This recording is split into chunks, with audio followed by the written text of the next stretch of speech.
ARE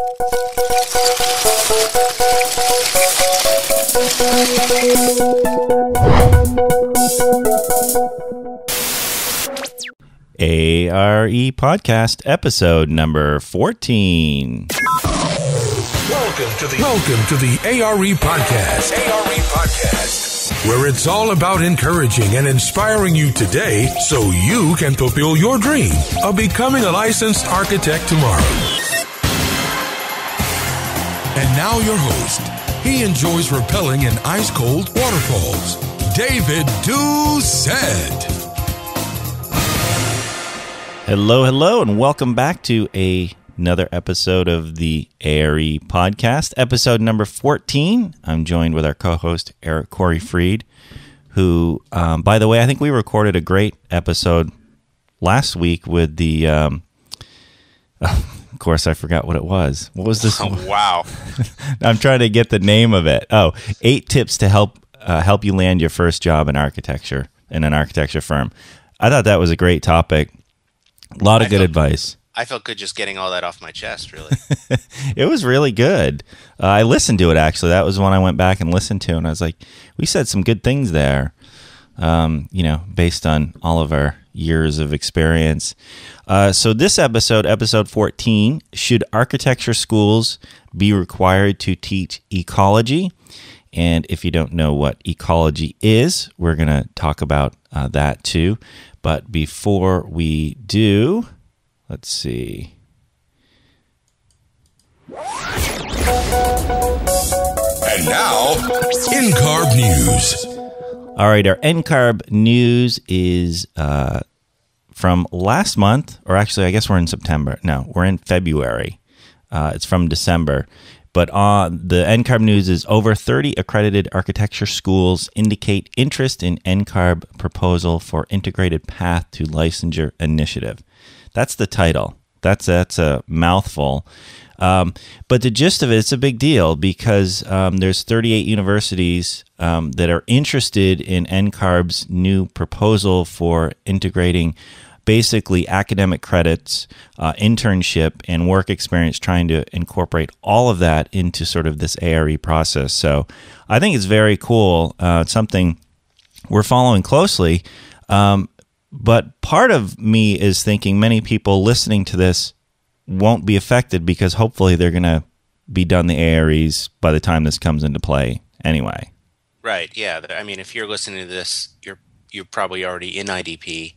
But what they're proposing is almost a model almost like attorneys have, where as soon as you graduate, you can essentially sit for the bar exam.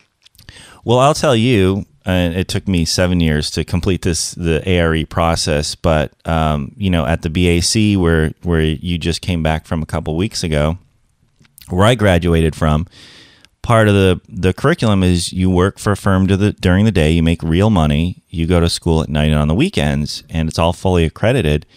And we did need to satisfy hours for the school, but once we did that, we could start satisfying hours for IDP. So we were actually going to school, satisfying hours for IDP. By the time I graduated in the BAC, it's about a 6-year curriculum, give or take. But by the time I was graduated, I had probably 4 or 5 years of solid experience where then I could sit for the ARE, which took me forever. But I did go to New York in 98, and I landed a good job as a project manager in a firm in New York right after graduation because I had all that, the years of practical experience. So I think it's cool. Yeah, there's only a handful of those types of programs left where essentially they're integrating work experience with the curricula, and then I love the idea. I did a very traditional route. I did a 5-year Bachelor of Architecture.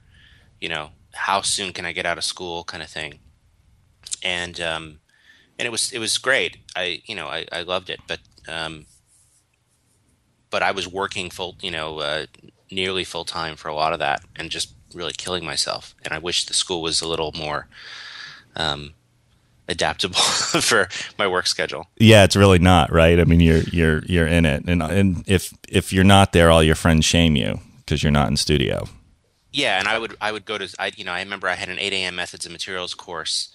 I'd run to that, and then I had this weird 4-hour break where I'd run back to the office, and then and then I'd come back to school, and it was a lot of running around. And at the time, it seemed normal, but now I would tell myself that I'm being nuts. Are you still wearing your pedometer, by the way? It's in my phone. It's built into my phone. Oh, cool. All right, let's get on to our topic today. Should architecture schools be required to teach ecology? So the first question I have, and of course, this is an area that you do a lot of work in. But the first question I have is, let's define ecology. What do we mean by ecology? Well, ecology is really the study of natural systems. That's that's the shortest way that I can explain it. Eco comes from the ancient Greek word meaning house, and logy is study of, and so the house they're talking about is the earth, of course. So it's basically the study of your home, and in that context, it makes me realize that if anybody needs to study ecology, it's architects, who are really impacting the planet in the most intense way, more so than any other industry. So is the study of ecology, it's the study of the natural systems. So it's not necessarily building green. It's more basic than that, I guess. Building green is a subset of that, but right. To me, I think if we were to weave into an architectural curriculum ecology the same way that we weave in calculus, physics, structures, and history, what you'd have is a generation of students that are now fully prepared to tackle these problems, the ones that we're facing now, but even the larger ones that are going to be coming due to threats like climate change, carbon emissions, and so forth. To me, ecology really represents another approach to problem solving, and isn't that what we are, after all, is problem solvers? And ecology is not taught in architecture schools as a standard of practice now. No, no, not a bit. There are certainly green building programs that have courses, and I've taught my share, right? But they're very much green building courses, and usually ecology is a component of that. But I love the idea of really every student. This wouldn't be a biology course. It hopefully wouldn't be seen as one of those kind of annoying core classes that they have to get out of the way, but rather presented as much more of a design course. How does nature build? How can we look at the systems of nature? How do we work with the systems of nature?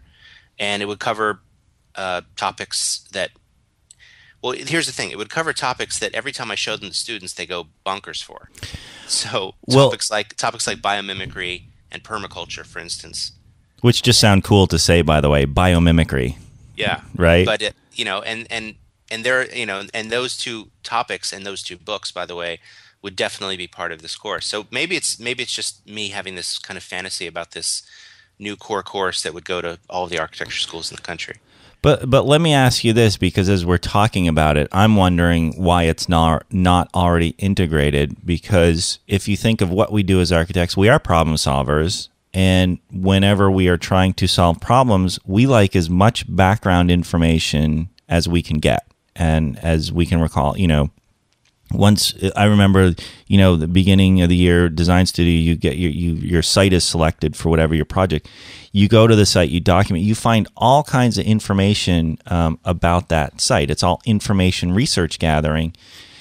So it would seem to me that all of this would trickle down from the study of ecology, of how sort of the natural environment is working.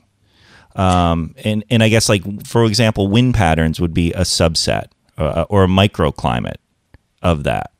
But think back to your coursework. That was covered very briefly. For me, it was covered in the mechanical systems class. We had a great professor who taught mechanical systems, who really made the topic come alive.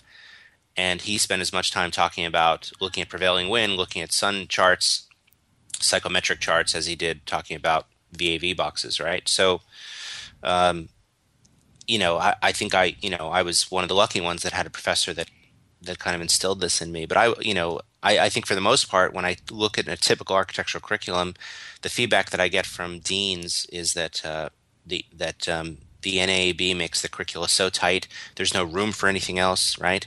And so how would they fit in a course? And so it really would need to come from the National Architectural Accreditation Board, I think, as a bit of a mandate. You know, their schools are all trying to get accredited. They're all, they all maintain their accreditation credential, and when the NAAB says do this, they generally do it. So ecology is the study of the natural systems, right? The study of our planet, the study of Earth, which I would think as architects we would want to fully understand, which we don't, right? It's not taught in school.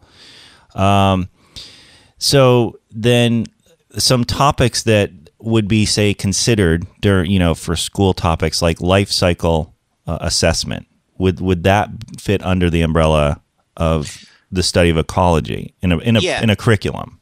At a minimum, there were 6 topics that need to be incorporated somewhere, and if they're not in a standalone ecology course, ideally they'd be woven into other courses. And those six topics are, and we'll go through each of them: life cycle assessment, whole systems thinking, the carbon emissions and climate change cycle, sustainable site planning and how to minimize impacts, and then the last 2 I already mentioned, biomimicry and permaculture. I think those 6 topics at a minimum could very quickly transform what's happening. Because remember, the biggest impact on the environment is not from cars. I mean, cars certainly are bad, but the biggest impact on the planet is actually our buildings. Right. Nearly half of our carbon emissions come from the construction and operation of our buildings, right? 72% of our electricity, 40% of our wood materials all go into our buildings. And so if we're going to change this thing, which we have to do, it really puts architects in a very unusual position to do something about it. And what I'm finding is that I'm meeting more and more young students who are not prepared or unaware of these basic, what I would think of as basic principles. Now let's play, I guess, devil's advocate here for a second. Maybe it's not devil's advocate, but like I look at the list of 6, and to me, as let's say I'm an older firm owner who may not want to adapt. I look at those 6 and I said, well, that's just green building. What do you say to that? Well, yeah, but I also have I meet by the hundreds people that go, oh, green building, that's LEED, and that's we're already doing that, but you're not. I mean, you might be doing LEED, but you're not doing what I would call ecological building. I think LEED is a great introduction into that. But typically, in an older firm, in a firm with an older principal, they're typically not as interested in inspiring change. Remember, they're at the part of their career where they've kind of figured it out. How the whole business thing runs and the whole staffing thing runs, and they're how the whole design thing comes together. So they're not interested in suddenly shaking it up and rewiring their brain to start to make ecology a priority. Right. And typically in a firm, it's really the ARE candidate, the IDP crowd, that's the one that's pushing their principals to do more. And that's really my advice to everybody listening. If you want to make change in your firm, the change is going to come from, usually it's one person. They're usually always under 30, and they're the ones saying, let's do more of this. Let's talk about this. They're the ones that are starting the green discussion group internally. They're the one that is kind of adding to the firm materials library with green materials. It's usually coming from the youngest people in the firm rather than the oldest. And that's unfortunate, but it's kind of true. Well, it does make sense, because I think as you're right, as we get older, we all sort of get set in our ways. I know there's certain things I'm set in my ways about, and I know certain things you are too. And we start. It's almost like the filter sort of starts to narrow down as we get older. And you're right. These firms, especially the bigger firms, they have their system that works. They have their project type that works, and that's what they continue to do. And it's up to sort of the younger generation, the 20-somethings, to change that. And if you look at just the all kinds of startups that are happening, whether they're creating apps or they're creating whatever they're creating technologically or technologically wise, it's a lot of 20-somethings that are creating these new businesses, creating these apps, because they have sort of the energy and the sort of the free thinking. They look at things differently. Well, yeah, and not to beat up on older architects or more experienced architects, but also the entire system set up that they can't kind of take these risks. Typically what you have is you have a firm structure where these guys, their billable rate is the highest in the office. Their time is extremely limited. They're only, they're spread across all of the projects. So in a certain sense, there's no mechanism for them to then say, you know what, we're gonna take 20 hours a week and go explore this. Right. Whereas the young people in the firm, where unfortunately they're not paying them that much, they can say, go research this, go check that out, go find out for the firm, and come report back to us. Right. So I think it's an opportunity. So if you're the kind of token green person in your firm, run with it. Take advantage of it. Fill the office library. Don't even ask permission. Just start to order samples and have it lying around, and start to get these things going. And that's how you'll start to make change. But I think a great way to do that would be just to instill this love of natural systems and ecology from the start. And ecology, it seems, if I'm thinking in the architectural process, we all use the term green building. I'm thinking at the root, it's like it's almost like site planning, or it's like gathering our site information. Like we just want to know, we want to understand the site. If we're going to just sort of boil it down, because it can really impact how everything else happens on the site if we have a better understanding, right from the beginning. Basically, we're building the foundation. If we take that and we broaden that idea and we adapt ecology to it, to sort of our understanding of architectural practice of how things work, that will ultimately filter down to the site plan and how we sort of approach our work. Yeah, there's still a lot of architects building typical developments with cul-de-sacs and typical office buildings that ignore the street wall and the neighborhood fabric. I mean, we're still making the same mistakes over and over again. And to me, it's a cry out for this idea of looking at the site in a new way. I think we all have kind of a basic rudimentary understanding of site planning. Even in the ARE, it's covered a little bit. But the truth is that there's a whole new way of thinking about approaching a site and minimizing impact that isn't falling into kind of the common parlance of how we address these things. So let's talk about some of the items on your list. The first one, well, actually, let's talk about biomimicry. What exactly is that? Because I know you're all into that now. So biomimicry was really popularized by this 2002 book by Janine Benyus, but she didn't really invent the term. It's been around for a while, and it's really calling that you would mimic the way nature designs. And if you think about it, it makes a lot of sense, right? When doctors were trying to create an artificial heart, the big breakthrough they had was, well, why don't we just copy the human one? Right. I couldn't believe that wasn't their first place to go, but it wasn't. They tried to do all these mechanical things, and finally the big breakthrough was, hey, let's copy the human one. Right. And then the kind of, there are a lot of famous stories now in biomimicry of how human beings were inspired by nature. One of the cheesier ones is Velcro. That the design for Velcro, NASA needed to come up with a fastening system that would be complete, that would work better than buttons, and that could, essentially with very little impact or touch could come together.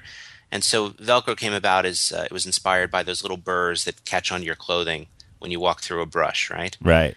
And realized that kind of inspired this hook and loop system that became Velcro. There's the bullet trains in Japan. They were realizing that they had to minimize the wind resistance on the train, so they copied this very specific bird that has this very long beak, and in doing so, reduced drag. So really, if you think about nature in that way, nature has about 3.8 billion years of research and development waiting to be tapped into. If only human beings weren't so arrogant to think that there's nothing to learn here. And so biomimicry is really pushing that notion of let's look to nature and see what we can learn that would inspire us as better designers. That is interesting. I remember, back in architecture school, 20 years ago, the golden rule or the golden section, right? That's based on essentially the Nautilus, and it's found in many kinds of forms, in terms of its proportion, right? It's kind of one of the ideal proportions. So it is interesting that the more we're talking about this is if we understand essentially, if we understand nature better, right, as architects, we can design better buildings. Yeah, that's basically it. So those of us that are in the deep green building crowd, that to us permaculture is woven into everything we do, and it's also very new. We're still trying to understand it. So what's permaculture like? What's the difference between biomimicry and permaculture? Where permaculture is a little different. So permaculture started in the 70s. Sounds like it. That sounds about right. But really, it's a man named Bill Mollison put it together, who is a big Australian guy, and I had the good fortune of meeting him once. He's since passed away, and I remember shaking his hand. It was like grabbing a bunch of bananas. He's a big guy. He almost looks like Hagrid from Harry Potter, right? And so in the 70s, he was basically a farmer, and he was trying to find ways to create a farming that didn't require so much damn work, as he said. So he started playing with the different systems of nature, and he started mapping out different connections he was observing, and realized this was actually leading to almost a philosophy. I would almost say almost a cultish-like religion. For what he called permanent agriculture or permaculture. And, some of the examples were obvious, right? So he realized that he could kind of take this little wire fence pen, put on some wheels, and throw some chickens in it. And then he would kind of move this pan over a field, and then the chickens would kind of till the soil with their feet as they were clucking around, and their poop would fertilize the soil. And then after an hour, he would move the pen over. And so he found these chickens were doing all of his tilling for him. And he called it a chicken tractor. And it was just him basically trying to do less work. But then he started discovering these other connections. He discovered that he was planting strawberries over here and corn over here, and it was taking a lot of effort to get them to take root and work. And he realized that the strawberries were giving off a nutrient in the soil that the corn wanted. And so he started planting them together. The strawberry nutrient would help the corn. The corn's leaves would help shade the strawberries so they wouldn't dry out. And so there was this symbiotic relationship going on.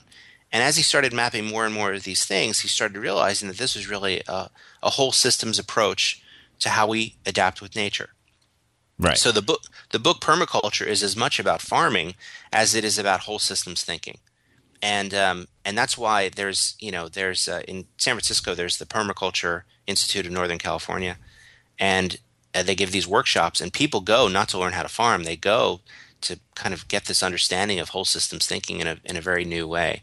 But it's been around for decades. So if I'm thinking of permaculture, then it's not applied to just a building. It's applied to the whole systems thinking of nature, or are they also teaching at the Institute of how we can apply this to our buildings, this whole systems thinking? Yeah, they teach it to looking at site planning and landscape design, but okay. It doesn't really go into the inside of the building as much. Okay. But you might remember the earth ships of Taos in Taos, New Mexico. Right. This eccentric architect named Michael Reynolds had this idea in the 70s to build these earth ships. And he didn't really have any materials, so what he did was he just found whatever scrap he could, and he started building homes out of discarded tires and soda cans. And he found this way to kind of embed this house into the ground, oriented to the sun, and start to tap into these systems of nature of where the sun is, where the wind is, and where the rain's coming from, to create what he called an earth ship. And an earth ship, it's quite an experience. First of all, they're very beautiful. The walls are built with tires, but then he covers it with stucco, so you don't really see them. And they're almost like a flower. They're long and thin, and they're opened up to the sun. And when it rains, they collect the rainwater, and usually there's an indoor-outdoor pond, and they understand thermal mass, and they're looking at all these things in a very elegant way. And unfortunately, it hasn't really left what Mike Reynolds has done with it. He kind of has a little fleet of these earth ships up in Taos, New Mexico. There have been a few pioneers that have built them elsewhere, but generally speaking, it never caught on as a movement. What year were we talking? That was in the 70s, you said? He started in 78, and then he started writing books through the 80s and 90s, and the books are still available to this day. And the books are a how-to guide. And I remember the first copy I got of the book, he printed off of his old Apple IIe image writer printer, Wow. and that was the book. These little CAD diagrams that he would do. But So it's to an architecture student who's probably getting antsy of, all right, I get it, 2x4s at 16 inches on center and blah blah blah. Earth ships are usually this exciting thing that they usually go nuts for. yeah, you could have a whole semester studio on Earth ships. Right. But what's interesting, we're talking about permaculture, Earth ships. We're talking about stuff that is not new, right? Earth ships from the 70s, permaculture 70s. So we've known about this for, let's say, 40 years, but we haven't progressed all that much in sort of integrating that. I mean, we're definitely getting better, right? And sort of just the if we just say green building, but just really incorporating it as a whole. In general, where it's generally accepted, we haven't done that at all, and it's been sitting there in front of us for 40 years. Yeah, and there are many reasons for that. Some of them are just plain old human stubbornness and resistance to change, but some of them are more profound, such as Jimmy Carter put solar panels on the roof of the White House in 1978. It launched a whole solar revolution. The government started creating these incentive programs for solar, and then in his first 100 days in office, Ronald Reagan took down the panels and kind of, mothballed all of those programs. So the entire solar industry had kind of built up and then was left hanging. And that some argue that delayed the entire solar industry for 20 years. Right. It also introduced the advent of the quest for cheap energy generation, and we're still kind of working our way out of that. In fact, you're seeing that now with issues like fracking that are fairly new, because there's this kind of growing demand for cheaper domestic energy. And instead, the sun is already giving us that on a daily basis. Well, and then you got oil. Oil is so cheap now that now it's threatening, other alternative forms of energy production, because now oil is so cheap. So everything's starting to, it's sort of a weird, it's weird at the moment, because alternative forms of energy aren't that attractive now because oil is so cheap, to people who are sort of making the buying decisions, I guess. Right. And it's a harder sell. Since we use oil mostly for cars and natural gas for combustion, solar sales are still climbing. So it's not affecting solar. Solar is replacing electricity, not combustion. Right. But it is certainly derailing other things such as ethanol and hydrogen and all these other ideas. Yes. So it is interesting. It seems like there has to be a bigger wave of change, and the more we're talking about this, it seems like architecture schools would be a good place to start, because we got to start somewhere, right? And in academia is a good place to start, and if we drill down further and put that into architecture schools, how could that not be a good thing? Well, it's funny because I taught a course which was essentially the Intro to Green Building course for, 9 or 10 years. And I always wanted to get the students in their final year, and in fourth and fifth year, because I wanted to get them before they went out the door, so to speak. And the students would always complain to me that why didn't we get this first year? I did all these school projects and I see that they're wrong now. I wish we had gotten this first year. Right. Because from their perspective, they're coming to an end, right? They're graduating. They don't realize that it's actually the beginning of their career. Exactly. And but these students have all gone on to become, typically they're the token green person in their firm. They're the ones pushing the principles to change. They're the ones that are trying to bring these ideas into projects. And the beauty of teaching for 10 years is that the early students you had are now, they're pretty respected professionals and they're doing amazing things, but they're bringing this ecological approach to design into their projects. So I've seen firsthand how it can really transform the industry. And now, what conversations, have you had conversations with any of the sort of school administrators about trying to push ecology or create an ecology curriculum? Are these schools resistant, or is nobody putting on their plate like, hey, let's teach ecology. Here's how to teach it. Is anyone doing that? No, the NAAB, and I forget the year that they did this. I think it was around 2001 or so, and FIDER, who does the interior architecture accreditation. Now, hold on, the NAAB, that's the one who accredits the architecture schools and their programs. Yes, the National Architectural Accreditation Board. Yeah. And so they're the ones that they run the whole accreditation process for schools.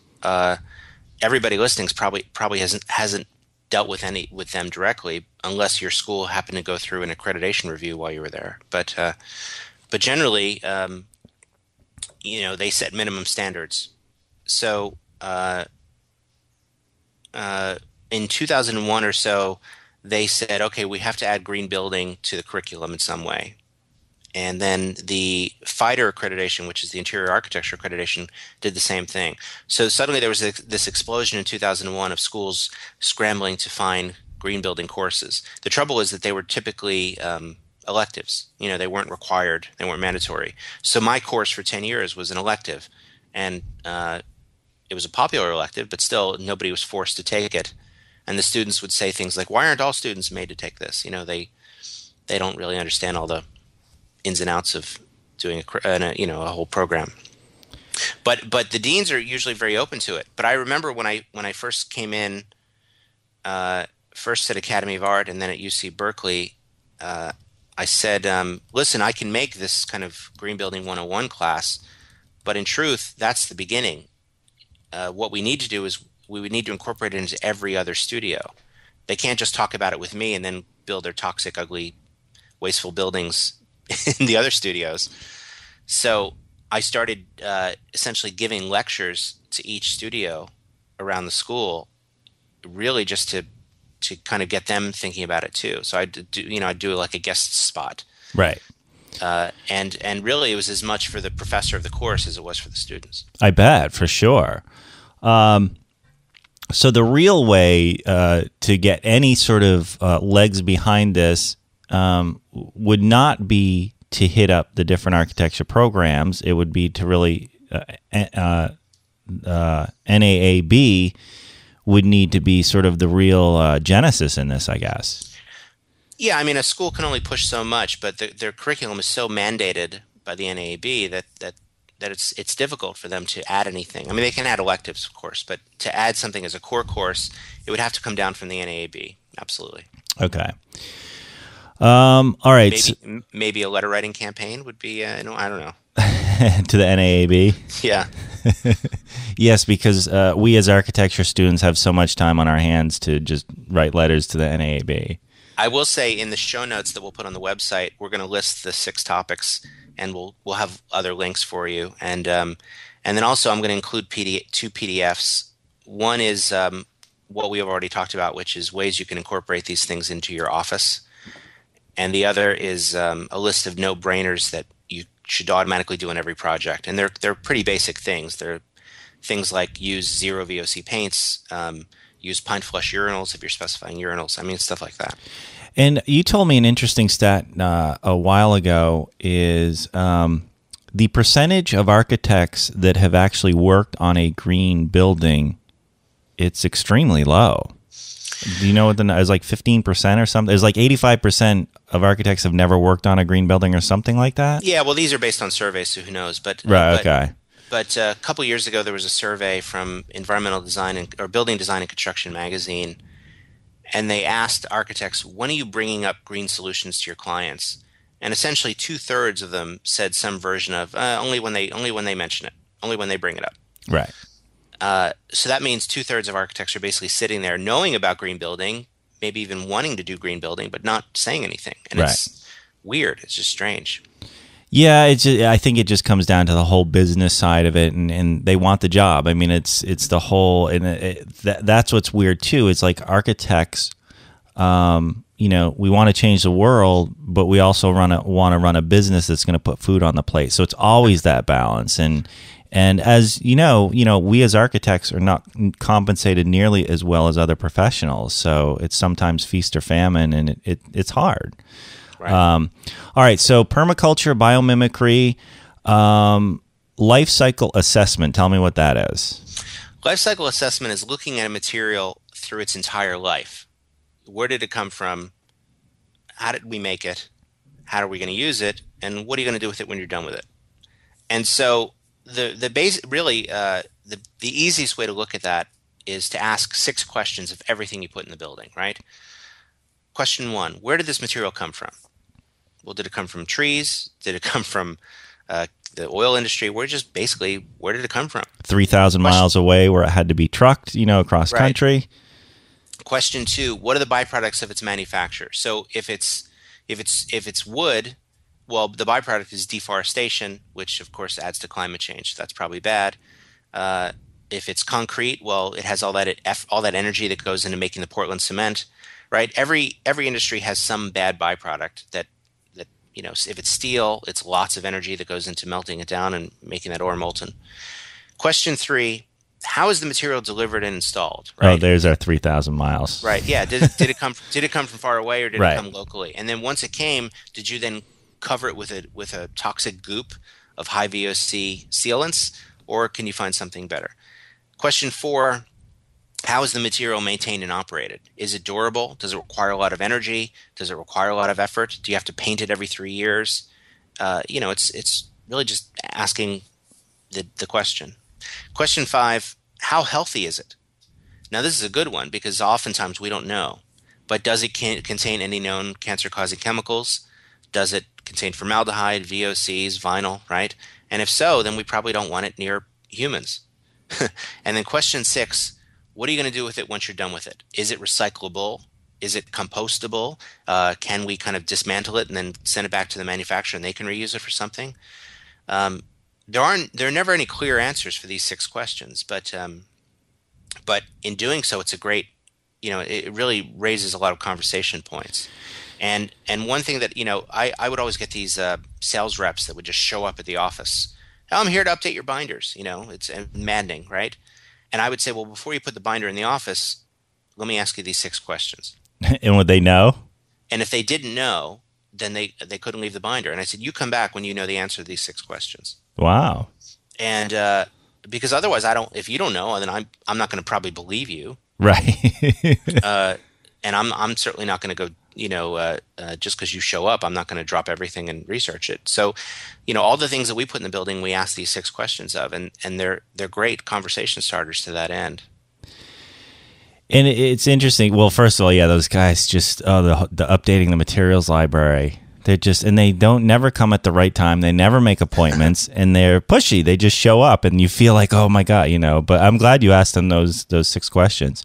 It's interesting when we talk about this life cycle assessment because, let's say we as the architects, we know this or we're familiar with it, but then we have, we're dealing with clients. They don't care about any of this. They just want to know how much it costs. Is this African mahogany? Is it, cheaper than this Brazilian teak wood? Either one we probably shouldn't be using. But right. they just want to know, what does it cost? And it's always a balance of our values. And I guess for us, it's really trying to pick the clients that we want to work with who get this. That's the trick. It's not easy to do. Yeah, but clients also, if they want something, they want it, right? I mean, I had a client, she had a tight budget to begin with, and she wanted this $30,000 La Cornue stove. It's a gorgeous stove, but it was probably 10% of her budget at the point. Right. It was more than my fee. Right. It's beautiful, but had to have it, and so cost wasn't an issue. That was an extreme case, but we always get the client that falls in love with a certain material and they have to have it, and so the question of cost never really comes up for those things, and then suddenly they're scrutinizing everything else, and they're what's the expression? Tripping over dollars to save dimes, right? Oh, I had this one guy. This was a small project, but he kept trying to beat me down on my fee, and I mean the fee was very minimal for this. It was a tiny project, but then he shows me this $50,000 custom motorcycle he has in his garage while he's crying poverty to me, right, to get the lower fee the whole time, and oh, by the way, check out this motorcycle, that kind of stuff. Or where they cry poverty the whole time, the project's done, and then they install a $75,000 couch. And you're like, well, where'd this come from? Where'd the money for that come from, Yeah. I had a guy that took me on a tour of his home in Mill Valley. First of all, it's in Mill Valley, which is one of the most expensive zip codes in the country. Right. And then he's showing me his digital drum set that cost $10,000, and he's showing me his Bugatti that had custom built, and then he's arguing with me over my $12,000 fee that was just to do a little. Exactly. I think it was for a deck or I don't know, something. But yeah, that's always going to happen. I mean, you could argue that's how those guys got so rich. Yeah, exactly. Just beat everybody down. All right, so permaculture, biomimicry, life cycle assessment, whole systems thinking. We talked a little bit about that, but let's talk about that one again. Whole systems thinking. Well, all of these things talk a little bit about this, but whole systems thinking is a grander picture, is understanding the systems of nature. So in nature, there's a carbon cycle, there's a hydrology cycle, there's a respiratory cycle. And I think if architects had a better understanding, and it wouldn't take much to understand how does water fall on the earth and then go back to the sky, right? How do land masses formed? How are they all interconnected with each other? Whole systems thinking is this really looking at how everything's connected. Human beings tend to be very linear, right? They see a cause and effect for everything, and they try to connect them. And when they don't connect, they figure it's magic or mystery or something. Whole systems thinking is really looking at all of those things together. It's funny. One of the hottest topics in construction right now is IPD, integrated project delivery, right? Right. There's seminars on it, and everybody's so excited about it. And IPD is basically it's like a stripped down version of whole systems thinking. It's like, imagine get everybody in the room to talk to each other. Right. Wow, revolutionary. And right. And so whole systems thinking is really not just looking at your own stupid building, but also all the things that are around it. And then how about carbon emissions and climate change? What do we have for that one? I have a great example that talks about both at the same time, both whole systems thinking and carbon emissions. Here's an example of whole systems thinking that actually affects carbon emissions. On a typical office building, we'll throw on, I don't know, a 50-ton HVAC unit on the roof, right? Right. It'll be a line item on the budget, and it'll be seen as a necessary evil, and nobody will argue it, right? We might even try to cheapen it up by going with a less efficient model to save a few $100. Right. But no matter what, they think there's a 50-ton unit on the roof. What if I took some of the money you were going to spend on the 50-ton unit and I put it into energy efficiency? Better windows, more insulation, better ceiling techniques, best practice things. Suddenly, that 50-ton unit could drop to maybe a 30-ton unit. I could save immediate money in the HVAC system, put it into these better things, and you get a building that's not only performs better, but is also worth more because suddenly the monthly bills are much cheaper. That's a practical explanation of whole systems thinking applied to climate change. That's a pretty good one. Right? People complain about the cost of LED cans, lights, and they're expensive. Typical incandescent cans, $5 each, and the LED ones are $20. I mean, it's a big difference, and it adds up quickly. But remember, the LEDs also never burn out. They don't give off hardly any heat. Without all that extra heat load from the lights, we can reduce the size of the HVAC system. Right? It all starts to be connected, and it involves not being so damn linear with, those cost more.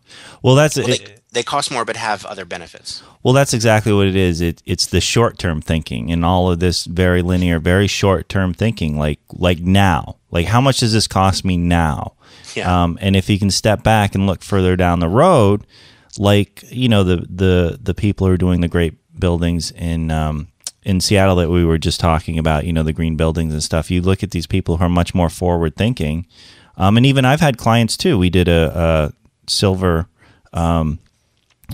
existing building, and they were very sort of forward-thinking and understanding about, okay, if we insulate here, if we get better windows here, you're going to have it's going to be a little more expensive now, but you're going to save those costs with utility costs and stuff over the years, So yeah. That's a good example. And then finally, sustainable site planning. What are we talking about there? Well, with sustainable site planning, there's things beyond just how do you put an asphalt driveway up a steep slope. With sustainable site planning, it's really looking at integrating a building within the bioregion. Every site is really a mini ecosystem, right? And we're coming along and disrupting it. And the best way that I can help have you visualize this is compare a building like, let's say, Falling Water, where he had the building literally bend around trees, right? Really integrated to its site and in harmony with its surroundings, to, let's say Richard Meyer's big white gridded box that just, kind of sits on everything. And so it's really two different approaches to site planning. But sustainable site planning also includes very specific topics such as permeable pavement, rainwater catchment, planting native species plants, looking at the natural patterns that are on the site in terms of not only wind but also animal tracks going across the site, migratory patterns, all sorts of things. And in doing so, I think would inspire a better building and a better design. That seems to be one area where some of the municipalities are on board with, in terms of, I'm just thinking of stormwater runoff, that kind of stuff. Like it's pretty generally accepted that you can't just let stormwater runoff go wherever it goes, especially if there's a wetland or river nearby. You got to treat it, you got to catch it, you got to do whatever, you can do. So there's little bits there that municipalities are catching up to. Oh yeah, there's things that we're doing, and oddly enough, it is the municipalities that seem to be demanding this, especially in more more rural areas where they don't want to just kind of suddenly cover this whole site with asphalt and then dump the water on the neighbors. They can't. So probably everybody listening has probably done something that falls in the category of sustainable site planning. But if we take this idea of sustainable site planning, connected to whole systems thinking, connected to biomimicry, and connected to how it affects the whole carbon cycle and carbon emissions, suddenly now you're cooking, right? Now you really got something. Because it really is all connected, and if we want our buildings to function, the way the most efficient, the way that we design it, I mean, it has to be connected. Because if we're ignoring the laws of nature, our building's going to suffer. It's just common sense. Right. And there's countless examples of that. Right. Your favorite story of the Fry scraper. Right, the building in England that's melting cars because it's acting as a parabolic mirror. That's an absurd example. But what about just the typical building that, okay, in plunking this building here, you're creating more problems than you're solving, right? With the Fry scraper, just to interrupt you, he already did that with was it Aria? Which one is it in Vegas? Vidara. And he gets another commission to go do it in London. I was like, come on, right? How does that work? Maybe they were both on the boards at the same time or something. Who knows? I'm sorry, you were going on about something. Oh, but think about a typical office building, right? First of all, it's set back from the street, so it's destroying the street pattern to begin with. But forget all that. We take the site, we cover it with asphalt because it's cheap and because it's a low maintenance nightmare. The trouble is, you do that, suddenly you got to do something with the water. So then you got to put in these 10-foot giant concrete tubes to get the water away. You got to put in retention or detention ponds on the site. You got to put kind of swales around the site. You have to do all this work to make cheap asphalt work. Right. And if I were to step back and say, what if we just put in permeable paving everywhere? I don't need the big pipes. I don't need the retention ponds. I don't really need any of that other stuff. Permeable paving being paving that lets water through. Right. So we don't have to figure out how we got to drain this massive sheet of water that obviously asphalt, no water gets through that. It just creates a water flow, especially during heavy rainstorms. Permeable paving being something that soaks the water up. Yeah, exactly. So Bill McDonough, who wrote a book called Cradle to Cradle, which all of you must read, he has a very famous story that he tells all the time, where he did one of the largest green roofs in North America for the Ford plant, and this was his proposal to Ford.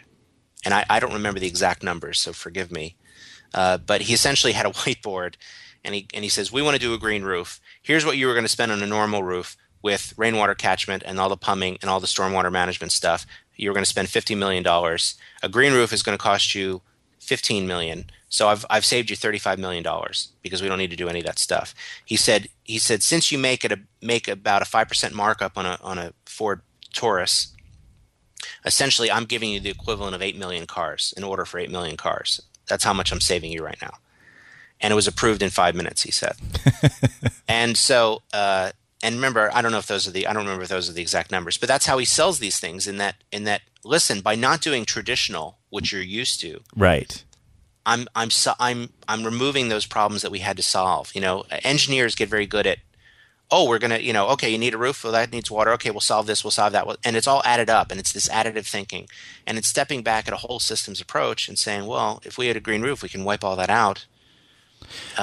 We could save money at the same time. Well, and he's a visionary anyway, and just to be able to get in front of those clients and do that. I mean, that's its own sort of art, to be able to sort of just explain it down to layman people like that, and then they'll be like, okay, yeah, where do I sign me up? I mean, it's just because you listen to it, it's like, well, why wouldn't I do it? Exactly. But they don't know otherwise, and if somebody doesn't show them otherwise, how would they know? So you're right, it is up to us as architects and architecture students.